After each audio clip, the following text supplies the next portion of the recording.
So where is Brian? Is in the kitchen. Et vous en êtes où avec l'anglais alors? Est-ce que vous connaissez aussi des gens qui cherchent toujours Brian depuis plusieurs années peut-être?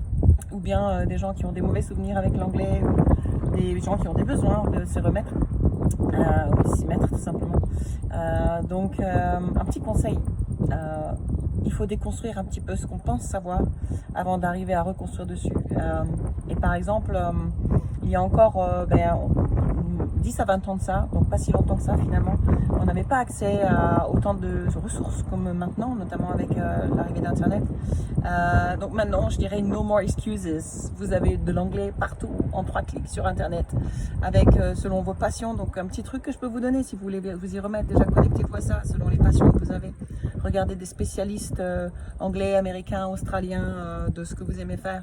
C'est déjà un premier lien que vous pouvez remettre en place avec l'anglais.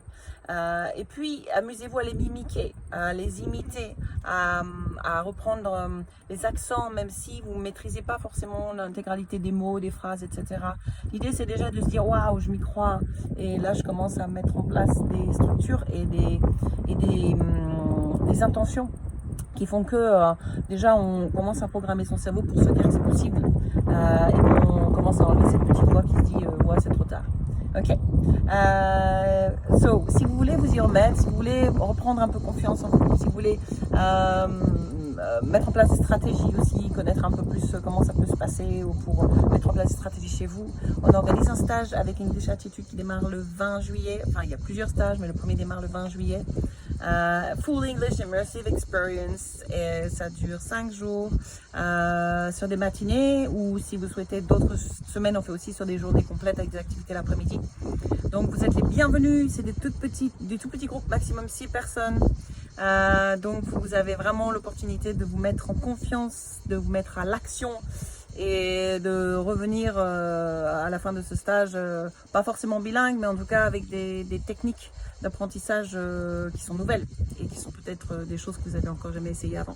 Ok, il est illusoire de croire que ça va changer si on continue à faire les mêmes choses. Donc il faut à un moment donné insuffler de nouvelles choses et c'est ce qu'on vous invite à faire lors de ces stages. Ok, je suis B-Joy, ça fait effectivement plus de 2 ans maintenant qu'on a mis en place des stages et que j'ai ouvert cette structure pour vous permettre de faire de l'immersion complète en anglais en France, à Montélimar.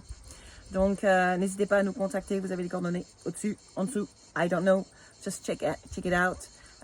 Take good care of yourself and see you soon. Bye bye.